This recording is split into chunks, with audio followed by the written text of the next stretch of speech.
Hey, y'all.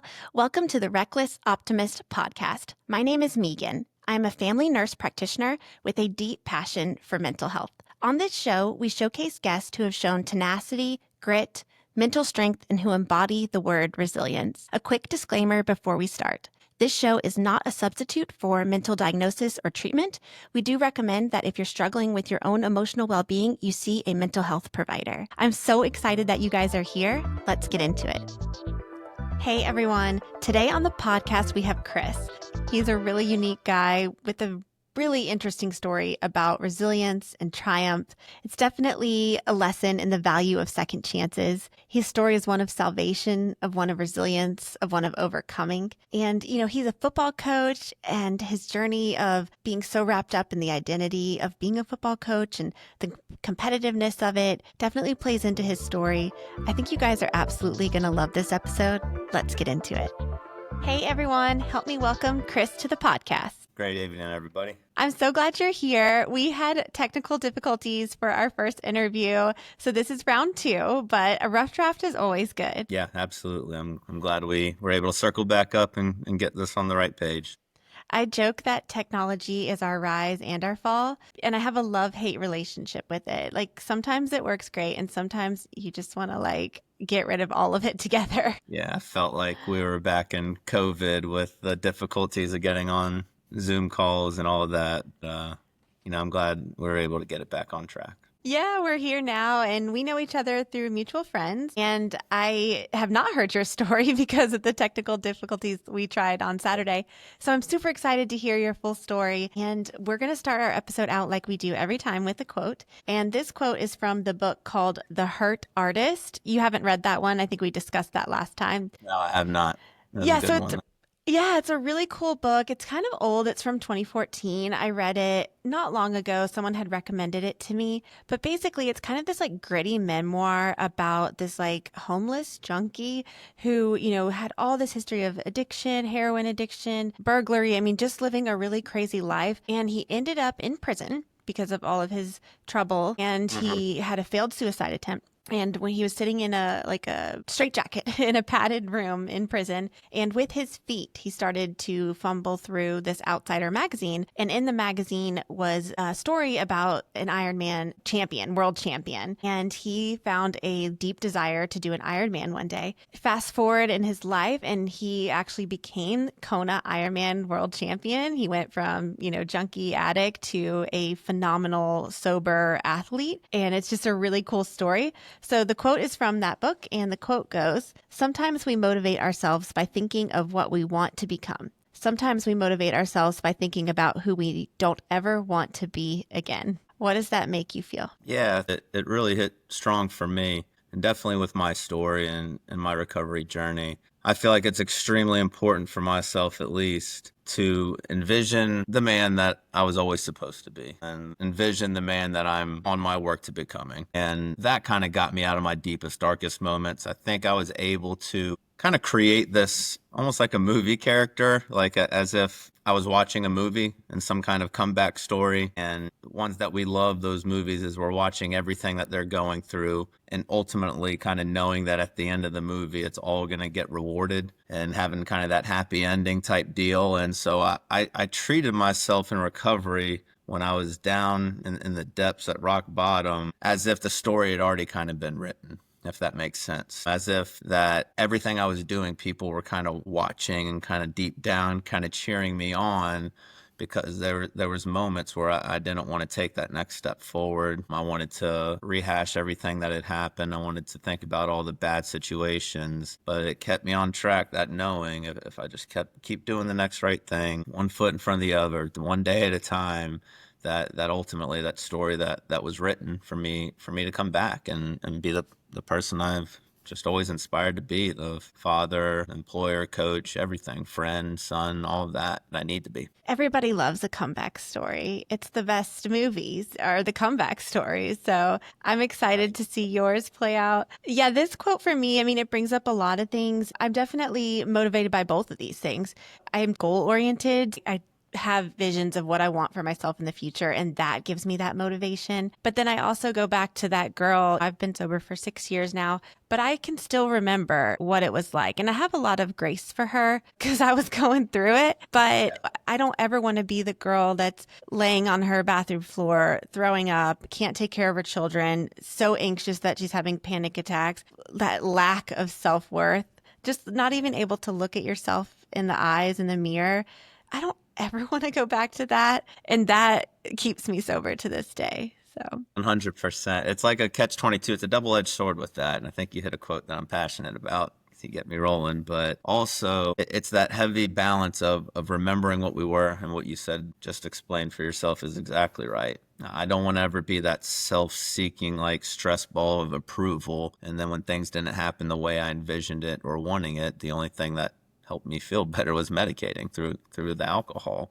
I don't ever want to become that. So I want to remember those moments and what, one wrong decision can turn into. But I also don't want to sit in that and wallow too hard, because then that's where those chains come back and really bring me down. So I think it comes in chapters and in periods of people's recovery. For me, I had to spend about 2 months in that chapter of getting it all out and feeling it and the grieving. And then I really had to make that decision, which I'll tell in my story, of that there's just no turning back at this point, that everything I do is we move forward, and we don't forget, but we forgave ourselves. And I had to kind of take that mindset on what I was becoming. yeah, you bring up a really interesting point, in terms of like your story and your past. I think, we don't need to stay there. Like, it should be a push off point, like a motivation to move forward. Everyone has a story, and it's important to share those stories for other people who need it for hope or encouragement. But don't stay there. Don't wallow in your victimhood or your pity, because, like you said, the word chains, yeah, it'll just chain you down. Yeah, and we all, I think, been around enough people in the recovery world. I think it was being in recovery in a very intensive 4-month program, and we kind of were in tight quarters, a bunch of guys, and we had to do a lot of extracurricular stuff together, a lot of physical demanding tasks, and then ultimately it left us sitting back at the duplex we were all in. We kind of had to sit in there every night for a few hours to debrief the day and our feelings, which none of us enjoyed. And you kind of started looking at, I know how I want to be when I get at the end of this, but I also had to start figuring out what I don't want to be like. And being surrounded by a lot of people in recovery that, only was it 3% kind of stay in recovery sober, some statistic, for a lifetime. And I think 33% make it out of treatment with some success. And so the odds are stacked against us. So I had to start deciding what I didn't want to be. And you can kind of see around the complaining and the, whoa, this happened to me, and I can't believe this happened. And people get stuck in that because it's comfortable. Their grieving is comfortable to them, because it's kind of what we do when we're in our addiction. And so breaking that mold was no easy task, and I still deal with it today, but it's an active decision to do so each and every day.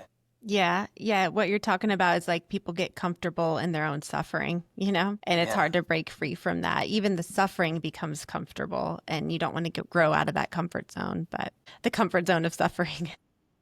Everybody, especially in recovery, misery loves company, and it's easy to stay there. It Right, really is. right. Well, I'm so excited to hear your story. So wherever you feel comfortable, just take us back. All of our stories are very similar, and then there's parts of our stories that make us different. And I don't want to get into all the too many details and whatnot, because again, I could be up here all night, because I'm still, they're still all coming to surface. I'm still learning today, new things about why I got stuck in that period of my life. But I think my story's kind of, it's a very tragic story in the time of a year ago of when it all happened. It's an inspiring story of how I was able to flip my mindset into, okay, not only can I get back everything that I had, but it could be even better, because there's a bigger purpose to this now. And now is also able to really shine a light on kind of my distortion in my thinking at the time. I thought I had all the right intentions. I think we all do that. I think we all think our intentions are right, and in our sick minds that, at the time they are. And I'm grateful today that I'm able to have this perspective. And so thank you for letting me come on and share. But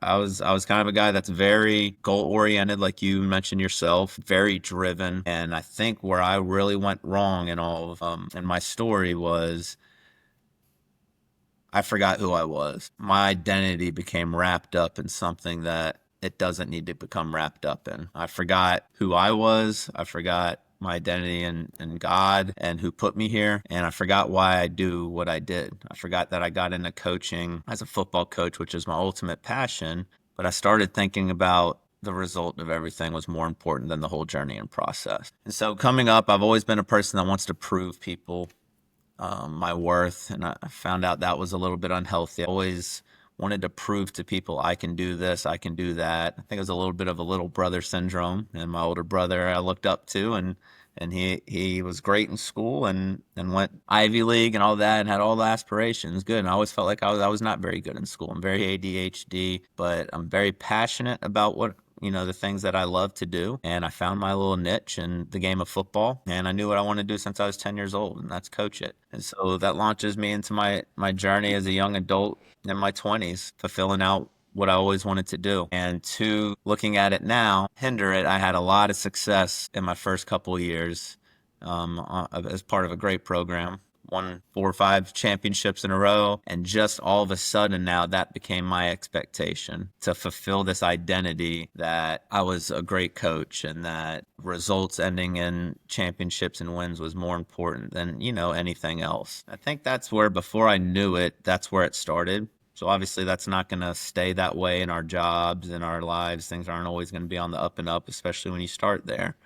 And as the years passed, my life started lifing, as they say. When I got married, my son was born, who is 10 years old now. And then my daughter was born, and she is 6 now. And that was right when we moved back to Georgia. I spent the first 5 years of my career in Alabama. And then I started pursuing the obsession with wanting to be a head coach. That kind of drove me a lot. And then I wanted to prove that I could be the best father. I could be the best husband. I could be the best coach. So it already started. I kind of described it one time as being like Stretch Armstrong and being pulled in all these directions and thinking I can handle it. And my story is not one of destruction throughout my whole life. And in my 20s, drinking was not an issue. I think early in college, I thought did some binge drinking and thought that was normal. It's okay.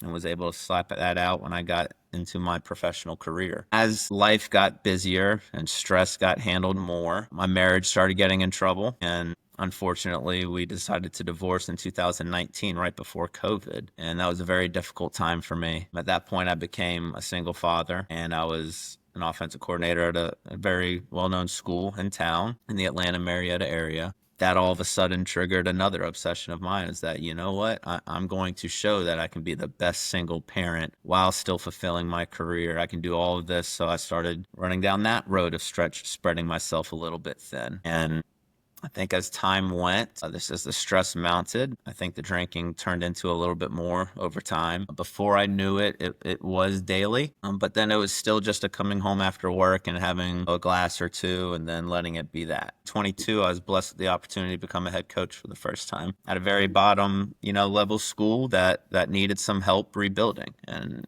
say no more, because I wanted to be that proving hero. That's just how I was built. And so I was going to go to any end to fulfill that while still fulfilling being a great father and being present with my children. And so as the first year goes by, I'm in great shape mentally, physically, but we don't have the year that I, in my mind, anticipated it be. And we lost more games than we should have won. Who cares now that I look back on it and I think about it? The amount of progress I did at that place was exponential.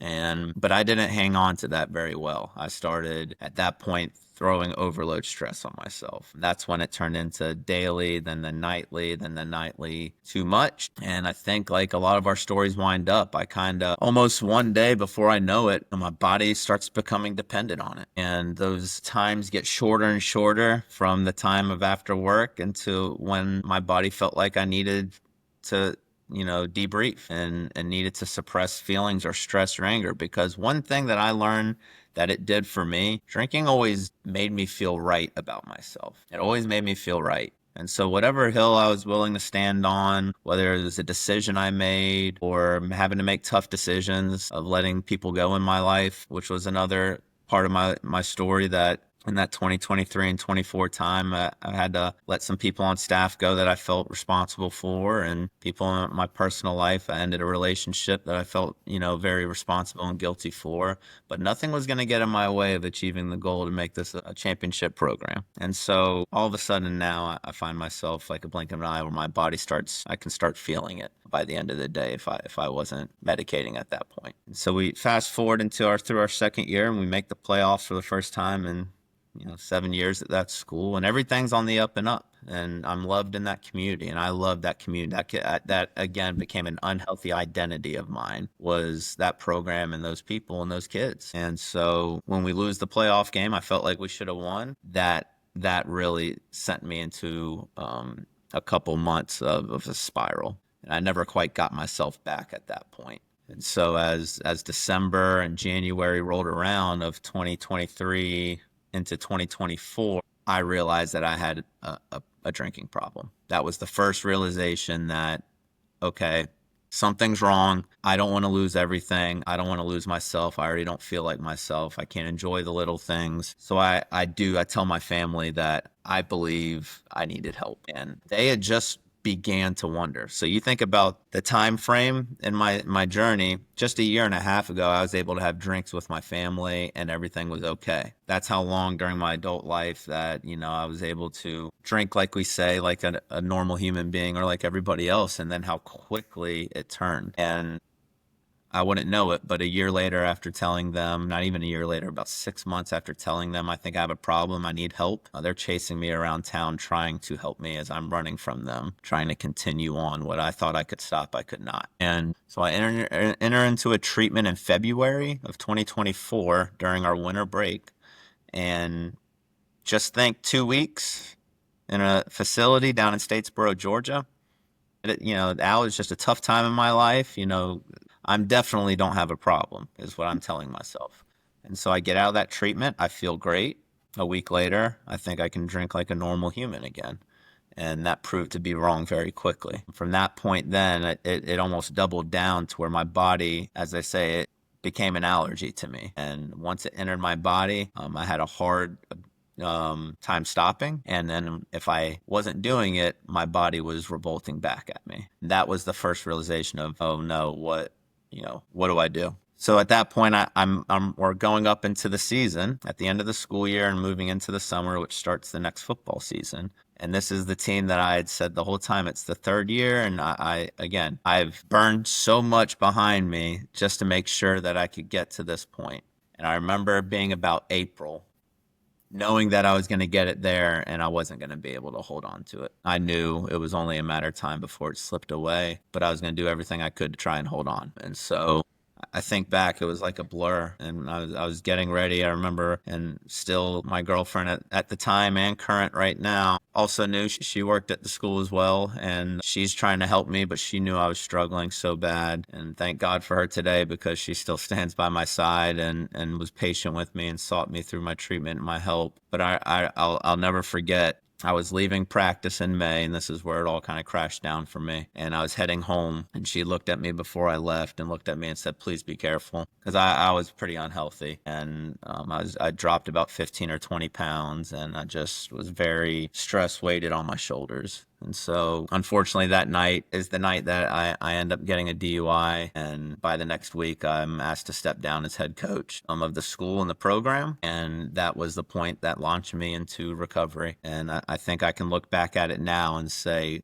God was doing what he always does for those, but he did for me what I could not do for myself. And so he removed me from a situation I was never going to remove myself from. As they say, I remember literally almost the week or two of it, telling somebody in my family, they were so concerned about me. They're like, "This job is going to kill you. This job can't be more important than everybody else." And I remember saying that I'll go down with the ship, because I was not going to stop trying to lead that program. And then I obviously could not stop my problems on my own. So him removing from me from that situation that night probably saved my life, because I don't know where I would be right now if I was able to keep stringing it along. And at that point, I immediately hit treatment that summer in June of 2024. Was in treatment in the summer in my hometown. And then as August rolled around, I quickly realized that I was going to need extensive care. And I made the decision to go to that intensive treatment in Statesboro, Georgia, back where I originally started. And I remember the people I walked in and they looked at me and they're being kind of smart asses because they paired me up with a very headstrong counselor that had dealt with a lot of people like me, and she had warned me. She said, "I hope I don't see you back, but I'm sure I will." And so when I came in, she looked at me. She said, "You done fighting yet?" I said, "Yes, ma'am." And I walked into those doors, and that started my sobriety journey. And I surrendered 100% because I had nothing left. Everything I felt like I had built up and what I cared about too much, again, my identity of what people thought about me and the success of me as a football coach, was completely smashed. My face is on the front page of newspapers and social media outlets with the story. You know, I was broken. And so by disappearing and going into recovery, especially during that next football season, and they did exactly what now I'm so proud of. And I can look back now and understand that I was placed there for a reason. And to get that place to where it was, even if that meant losing myself. And when I couldn't handle it, I needed to be humbled myself and shown God's plan for me, because it obviously wasn't staying there, because that wasn't being healthy for me. So I can say I'm proud of what I did in the time for that place in that program, but I'm definitely not proud of what I did to myself and the example that I set. So as soon as I hit that recovery, that's when I kind of created that character I talked about every single day. What can I do? As they say, all those cliche things, one day at a time. I kind of turned it into one play at a time. I've kind of launched this new kind of recovery movement here just in the last couple of weeks, that my new memento is now kind of like what you love to do with the podcast, is helping people, those that have completely hit rock bottom, and that there is a great way of life after it, and that it's not easy and comfortable. It's not going to happen overnight by any means. But if you can completely surrender to it and take the steps in the right direction over a long period of time, good things just happen.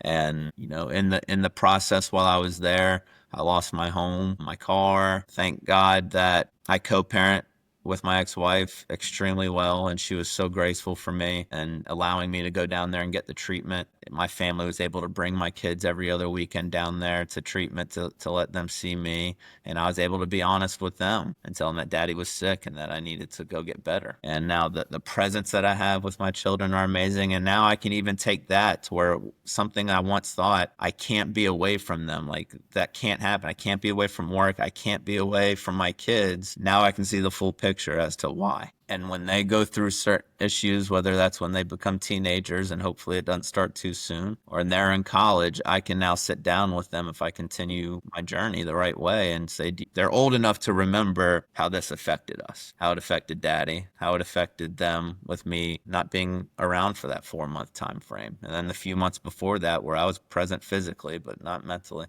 And so I think there holds value in that, and it shows them strength. That's just kind of the montage that I want to keep holding, is kind of that fighting attitude that we can recover. And the name of that movement is Move the Chains. And so just like when you're in a football game for me, and this is how from my story I was able to relate to it each day, play calling and whatnot, sometimes you just need to get that first down and get to the next set of downs and move those chains. Just like in recovery, you sometimes just getting to the next day is moving the chains in that realm, play by play, step by step. And as other things that I know I was able to tell myself was, get 1% better today. And that's all I can do, is just get 1% better today. I'm not going to get to 100 today, but I can get 1% better. And so I kept that mind frame in my head, and I was able to come home in December of this past year. I re-entered a sober living right when I got home, again, all by choice, because I was determined to do things that I was told to do. So I completed that treatment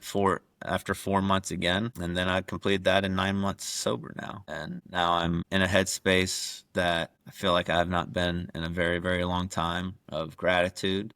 I get to go back to coaching next year with a whole new different kind of passion and a whole new perspective. It's not as head coach, but I don't care. Just to be a part of something bigger than myself again, and to reconnect and back to helping others that, especially in my profession, I know there's a lot of people in there just underneath probably screaming for help, but you can't do that, or we feel like you can't do that. And if I could go back and change it, I would have walked right into my principal's office. I would have walked right into my team's locker room.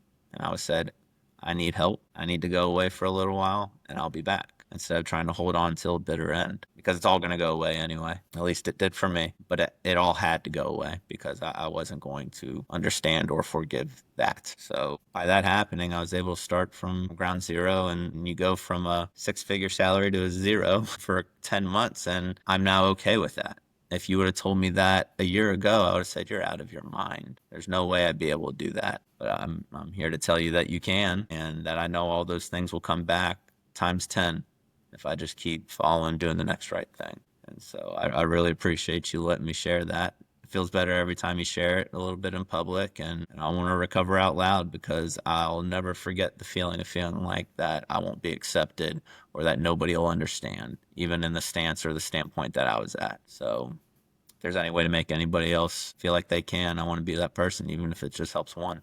Yeah. Wow. I mean, what a story of triumph, like, and I love that you're recovering out loud. I think that's so important for people like you who are in the public eye. I mean, head football coach, I mean, everybody's eyes are on you, right? And most people in that situation would just go in hiding and never talk about it again. But what good is that doing to all the people who are still suffering? So I'm super proud of you for being open and honest about it. And I am a metaphor queen. So I loved all of the football metaphors that you gave Yeah, of I moving the appreciate chains. that. I could Those give are 1,000 of them, man. the, It got me going. And I tell people, people will ask, well, how do you do it? I said, well, it's different, obviously, I said, but I can highly motivate by going back and thinking of all those things I told these kids. And I wasn't doing myself 100%. I might have been doing it on the field, but I wasn't off. So then it reconnected everything I've been preaching my whole life. And I was like, wow. So I started writing them all down, all my core values that I had for my team, all my sayings, and I started living by them. And I'll be damned, it works. The last story I'll tell, about a week and a half before it all fell down, our number one saying was "find a way" on our team, and I went and got this tattooed to me. oh my God. And Wow. It's on your arm. Wow. the last week of April of 2024, even had our team's logo on it, everything. And in the Wow. back, it says, "Where there's a will, there's a way," in Greek. But a week and a half later, I find myself, I did that because I lived by it. I always found a way in any situation. But little did I know that I was going to be literally talking to myself for this journey that I was getting ready to go on for the next year. And so I would wake up every day and I'd have to look at that, find a way. And that was God's way of telling me that you're going to need this here shortly. I mean, not even Hmm. 2 weeks before. So that immediately already struck with something spiritual for me, that this was all in God's plan. Like he already called all the play calls, all the shots, and I just had to roll with it and go with it, because it's really crazy how everything worked out. Yeah. So I want to congratulate you on 9 months. That is a huge milestone. Did you get your chip? Not yet. It's actually coming up here in 2 weeks. Okay. And I wanted to ask you, are you open and honest with your football players? Because that is such a pivotal age, that 15 to 18, in terms of their neuroplasticity in their brains and what drinking can do. And I really feel like you could have an influence on speaking about what happened to you. Are you open and honest with them about your recovery? Yeah, 100%. I wear it now. It's part of my story. It's who I am. It's 100% ingrained in me to live that out and show them. I feel like I can connect with players on another level. I've had a lot of players that I know their parents probably struggled with it, and maybe I could be that coach that's like, hey, that doesn't mean your parents don't care. It doesn't mean anything like that. So I was able to reach out to my old players, a lot of them, and talk with them. And then even in the future players that I'm currently moving forward on coaching, I've already shared part of my story with some of them and my whole staff. And so I was very lucky to find a group of men who knew of the legacy that I had kind of built in my previous places and my reputation, and have enough respect in this coaching community that there was a handful of people willing to give me a second chance, and just said, if you were going through that, wait till we get you with a whole new purpose, and giving me another chance. I'll forever be grateful for that. I definitely feel great about sharing that story. I love that. And just tell us about this first year. I mean, my first year of sobriety was a hot mess, but it's such a beautiful experience because you've numbed your senses for so long and now you feel everything and your reflexes work better and you're not blinded by everything. Like, I think when you're drinking, you have such tunnel vision, you don't even see the world around you. So, how has this first year been for you? It's been the hardest thing I've ever done in my life, but it's turning out to be the most rewarding thing I've ever done. It's not easy and it's not for the weak. I think that's why there's so many that don't make it out of it. I think just like a child or a teenager or an adult, when things get hard, whether that's in an activity in school, at a sport, or the job circuit, a lot of people quit.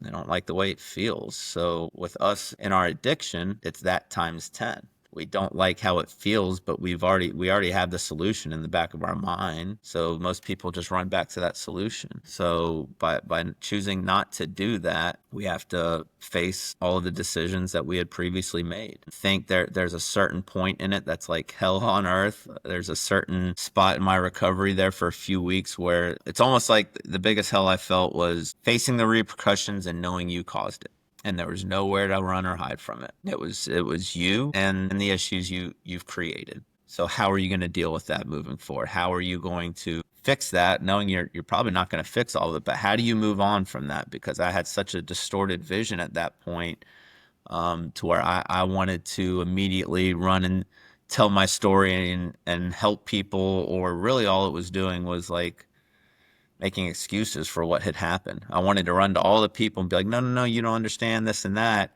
until I finally realized that this is going to take a full year just to get the whole process in motion. So I do thank God that I'm in, I think, the greatest physical and mental shape I've been in a long time, because then I started taking care of my body like we forget to do when we're in that mode. I started Hmm. eating correctly. I got back Hmm. into exercising. I got Hmm. back into mindfulness, like a cup of coffee and outside in cool weather with the sun, like that stuff feels good again. Yeah. Whereas that didn't feel like anything before. So all those little things, and then by far the most important thing is now not feeling like I have to overcompensate to my children to show them how much I love them. So I feel like in that hard time, I was overcompensating, like to give them stuff, to do this and that, because I deep down knew I wasn't giving them the best version of me. Hmm. So I have a lot more contentment with them now, and they can just feel that, I feel like. And to be able to know that I'm going to be this version of me in the most important years of their life moving forward, makes it all worthwhile. I love what you were talking about with the cup of coffee and the cold weather. I think alcohol, it takes over your brain and your dopamine reward system, right? And depending on how deep you go into the addiction, can quickly, in your example, become the only thing that gives you a dopamine hit and nothing else can. You kind of get that anhedonia, like nothing gives you pleasure except the alcohol. And then when you remove it from your brain, so many things can give you pleasure. Coffee, going for a walk, a bird, watching a cat play on the street, watching your children. Yeah. I mean, I just think that part of the story is so beautiful. Your relationship with your children, how has that changed in recovery? It's just more intentful. Like I said, that my story wasn't the one where I was absent, where I was kind of disappearing or trying to like, I was always there. I think you said something. I watch them like all the time, like just do anything now. And I'm amazed. Whereas maybe I was preoccupied in my own head of what I was going Hmm. to do next, or on my phone, or it's like Right. stuff like that. Yeah. Now I'm like awed by the little things, and I can now make all the plans that and fulfill them completely. Like I think last weekend when we even first talked, in one weekend I go and take my son to the Georgia Bulldogs baseball game, go to Disney on Ice the night before with just my daughter, and then go to a bike race that night, with them. And so all these things that I'm able to do in one weekend would not have happened before. I might have done one thing, and Hmm. we're still gonna go, still gonna hang out and watch TV or play in the backyard, but it wasn't gonna be the same intentional type stuff that I'm feeling like now. And I know they know it. I sometimes catch them just staring at me, and I like look at them and they're just staring at me, and I just wonder what's going through their head. Whether it's like, hey, look at him now, or if it's recalling some of the stuff that might have happened before, just of me just not being present in my head. Nothing. traumatic was happening, but I think they can feel the presence now, and it's pretty amazing. Yeah, I think the greatest lesson you can teach your children is how to overcome adversity. So Yep. you're doing that, and I think that's beautiful. And they're at an age where they can actually remember and see you, go through these challenges and overcome them. Yeah, absolutely. What has been the biggest challenge of this year and your biggest blessing? Biggest challenge. A lot of challenges.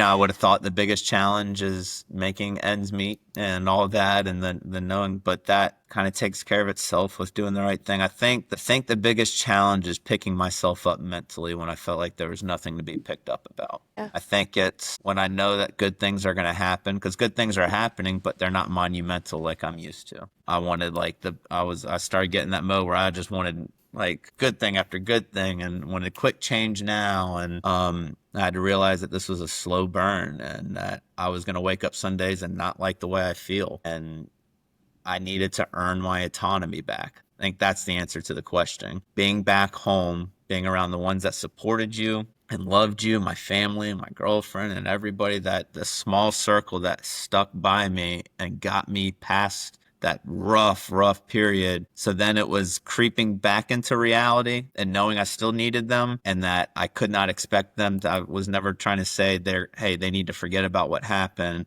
But the toughest part was earning their trust back, that I can go to the store and go here and there and not fall off. And you need to trust me to do that, because if I wasn't in the right place and I didn't want to stay sober, I was going to find a way to get what I needed anyway. Hmm. So I think that month or 2 month period, around 6 or 7 months, was probably was some of the toughest challenges I've had. And now it's just the feeling that they trust me now, and are motivated by me is like the most amazing feeling. They inspire me to continue to keep creating the best version of myself possibly. So I think it's that answers the other part of the question, is seeing that they look back at me like I have a light about myself again. They no longer look at me like I'm a shell of what I once was. Yeah. So it's a beautiful thing. That is a really good answer. The autonomy, I can totally track with that because you get that self efficacy back. You get that like agency over your life where you have control over your life. And I love what you talked about last weekend, all the things you went to. Because before you wouldn't have been able to drive to all of those things. There's so much more potential and, energy that your brain can now handle and things that you can do. And that part of the story is really cool. Yeah, absolutely. I wanted to ask you another question. Someone asked me this the other day, and it was such a good question. If someone retold your story as a myth or a legend, what would the main lesson of the story be? Don't forget why you do what you do and who you are. I had to learn a lot about how my ADHD brain can fixate on obsessions. There's a lot of science that kind of says that we're more prone to addiction because of the way our brains are wired, but really try not to focus on one single thing, especially when that one single thing is not the correct thing. And that for me became about success, because if you're striving too hard for success in all the wrong places, you're going to lose everything behind you. I thought I lost everything. I lost all the materialistic things, all the titles, all the things I thought were so important. But again, back to why God removed me and did something for me I could not do for myself. I didn't lose everything. I Yeah. didn't lose my family. I didn't lose my kids. I didn't lose the people that believe in me. So thank God I was able to get refocused over this journey and remember what the most important thing is. And I think that's why I'm so excited to get back, is to reprove that. That's interesting what you're talking about, like the definition of success. And it's obviously individualistic for each person. But if you focus on money or influence or popularity or notoriety, you're going to get to that level and just adapt and want more. So I've really analyzed this in my own brain. Like, what does success mean to me? And honestly, I think it means peace, contentment. If I have peace and contentment, that's success to me. And I think recovery gives you that. I think recovery gives you peace. Yeah, I'm starting to see that. And now that some of the materialistic things that haven't started flowing in that I know are going to come, I'm really excited to see how much I appreciate them now. Hmm. Because you Because now lost them. yes, my gosh, now I can view a lot of things in a very different light that I can't tell you the last time I viewed them that way. So Yeah. I've got all I need right now, and I know everything else that comes back to me is just a plus. Life is such a classroom, big hype on personal development. You can meditate, you can exercise, you can eat the right foods, but honestly, the greatest lessons we learn are during adversity and hardships. That's where you learn. You don't learn it in the It's meditation class. You learn it through going through shit. Yeah, it's so damn true. Again, those are the things I preached for years, and now it had to be like, The there drama. you go. Yeah, but no, you literally, it's the truth. Here, I can get on those scrolling deals where everything I scroll, that's a funny thing. Even if it is a social media platform, everything's a motivational, like inspirational speech or something. It's no junk. It's all true. And you have your motivational speakers that speak about those things. And I remember one of my mentors, I remember showing him something years ago about a motivational speaker, and he's like, I don't want to listen to that. I was like, well, why? He's like, oh, because all those motivational speakers tell us what we already know. We just don't do it. And I was like, true. So we Yeah. can hear all that stuff and get that immediate dopamine hit, but do you actually do it? Mm-hmm. And do we follow through? I think Mm-hmm. that's the whole thing. We know what to do. Mm-hmm. We knew to stop drinking, but can Mm-hmm. we actually do it? And I Mm-hmm. think that's the challenge. And once I accepted that challenge, I feel like now I can use what was a strength, then became a weakness. Mm-hmm. I can use back for a strength again. Yeah. What are your goals moving forward, in sobriety, in being a football coach? Where do you see yourself in the next few years? Yes, speaking publicly about all of this, speaking to my players, I created the Move the Chains movement so I can wear that on my sleeve out in public. I could wear that on the side of my hat, and I can not only instill that in my football players that, hey, this is one play at a time. I don't care if we're backed up. We just need to get a new set of downs. We got to move the chains. I can also now spread that publicly to the public eye outside of the football field. And so I think getting on these podcasts and talking about that, I get to go down to Florida and speak at another in-person one down in Florida this summer. I'm really looking forward to. And I'm just hoping, again, I'm kind of launching the first bracelet thing that speaks about it, kind of an awareness. There are gaps for me to where my attention needs to stray in a positive direction. And so I don't let football and my coaching come back to be the only corner and center point of my life. I felt like this was a great way to also, during the off season, during the downtime, give me something to really strive for that's for a lot of good. Because a lot of times it was that downtime, they say that idle is for the devil, where I could find myself getting into a problematic, situation back down the road. So this fills those gaps for me. And if I can, like I said, help others of how I was feeling, then I'm all about it. If you make some merch with Move the Chains, please send me some. I absolutely will. Yeah, I definitely Oh, will. I just ordered some bracelets just yesterday. Then we'll take a couple weeks, but yeah, we'll that's see where awesome. it goes because everywhere's got to start somewhere. We have made it to the lightning round of our episode. So I ask the same 5 questions to every guest. The first question, you're given 3 options. You have to choose one: shark dive, bungee jump, or skydive. I hate heights and I don't like the ocean. It just put me in a bad spot. I would say I would probably, because I would have somebody else on my back on the skydive. Okay. I'm gonna go ahead and trust a professional with my life rather than diving on my own. Okay. All right. I just got scuba certified and I was terrified of the ocean. I did not see any sharks, but let me tell you, it is actually a very calm down there. Like the way that the water works and the pressure and it's almost a weighted blanket on you and then the fish Yeah, and the thunder turtles. jacket. Yeah. Highly recommend it. Maybe not the shark dive, just scuba. All right. Number 2, you're in a simulation. Every time you walk into a room, the same song plays. What's your song? Oh, I've had a couple big recovery songs for me. I learned how to play it on the piano and everything, and I played it every single day in recovery. But "Reckless Love" by Corey Asbury, the Song. live version, where he talks about the Bible scripture and the 99 sheep and the lone sheep being saved and rescued, but just the piano chord to that. That's my favorite. Me and my daughter sing that song all the time. I love that song, and that's really cool that you play the piano. That's awesome. I'd say play the piano. I learned a couple of songs like that, but I couldn't string together much more. I think as adults, it's so good to learn instruments. It's so good for our brain. All right, number Definitely. 3, what's your favorite Disney movie? Been watching a lot of Lion King with the Mm. kids. I don't know if I could publicly say Frozen, but I've seen that about a trillion times with my daughter. That's the Frozen on Ice we went to last weekend. She's obsessed with it. So. Elsa is a baddie. When I saw that movie, I was like, she has anxiety just like me. And that's why she freezes everything. But yeah, great, great movies. Number four, what is something you're obsessed with? Football. Hmm. It's the perfect example of something that can give you so much joy, can give you so much pain. I think losing perspective is really where I went wrong. I lost perspective because it's the strategy, it's the camaraderie, it's the greatest game in the world, and it's so much more than just football to me. So bringing that back in perspective, I'd say now there's becoming the best version of myself is kind of what I'm obsessed with, and by becoming the best version of myself, I can be very helpful everywhere else. Yeah. That's awesome. And then the last question, what does freedom mean to you? Knowing that I don't have to put anything in my body to rationalize any thoughts of mine. I don't have to put anything in my body um, to make me at peace anymore. To be 100% honest, all of that happening to me is actually giving me more freedom about myself. It took a while. It took a while. That's why I enjoy talking about it too, selfishly, because if I address everything and I'm like, no shame.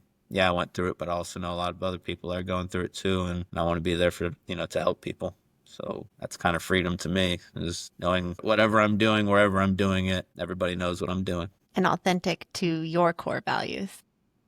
Yes. Yeah. I love it. I love it so much. I mean, your story is beautiful. It's one of salvation, it's one of triumph, it's one of overcoming, and it's going to inspire a lot of people. So thank you from the bottom of my heart for sharing yours. Yes. Thank you so much for having me on. Absolutely. All right. Bye.